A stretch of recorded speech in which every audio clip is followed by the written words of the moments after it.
বাণী অর্চনা আর অঞ্জলি দান সহ নানা আয়োজনে চট্টগ্রাম ও ৩ পার্বত্য জেলায় পালিত হয়েছে সরস্বতী পূজা।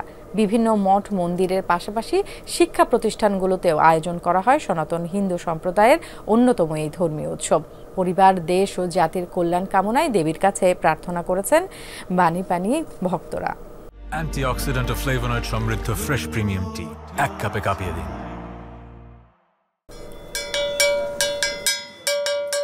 বিদ্যা, বাণী ও সুরের দেবী সরস্বতী, তাই দেবীর কৃপা লাভের আশায় সকাল থেকে চট্টগ্রামের পূজা মণ্ডপগুলোতে জড়ো হন শিক্ষার্থী ও ভক্তরা।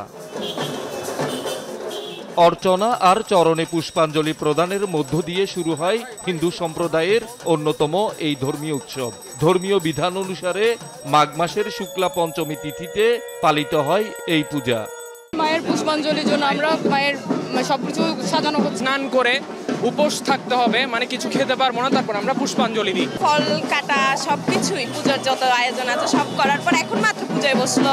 আজকে আমাদের বৈদিক যজ্ঞ আছে, তারপর আমাদের পুষ্পাঞ্জলি নিব, মায়ের আরাধনা হবে, সন্ধ্যায় আমাদের আরতি হবে। মূলত সরস্বতী পূজার আয়োজন করে শিক্ষার্থীরা। মন্ত্র উচ্চারণ করে বিদ্যা ও জ্ঞান অর্জনের জন্য দেবীর কাছে প্রার্থনা করেন তারা। পুরো বিশ্ব যেন জ্ঞানের আলোয় আলোকিত থাকে, সে প্রার্থনা কিন্তু এই পুজোটা করা হয়। মার কাছে আশা করেছি যেন বছরটা যেন ভালোভাবে কাটে এবং পড়াশোনায় যেন ভালো করতে পারি আরো। সেই বিদ্যার দেবী, বিদ্যা তো অবশ্যই প্রার্থনা করব, আর যাতে সুখ শান্তি বজায় থাকে দেশে, আমাদের সাথে আমাদের জন্য প্রার্থনা করি। চট্টগ্রামে বিভিন্ন মণ্ডপে এবং শিক্ষা প্রতিষ্ঠানের ক্যাম্পাসেও পূজার আয়োজন হয়েছে। হাতে খড়ি অনুষ্ঠানের মধ্য দিয়ে পুরোহিতের কাছে কলাপাতায় লিখে এদিন শিশুরা শুরু করেন লেখাপড়ার পর্ব।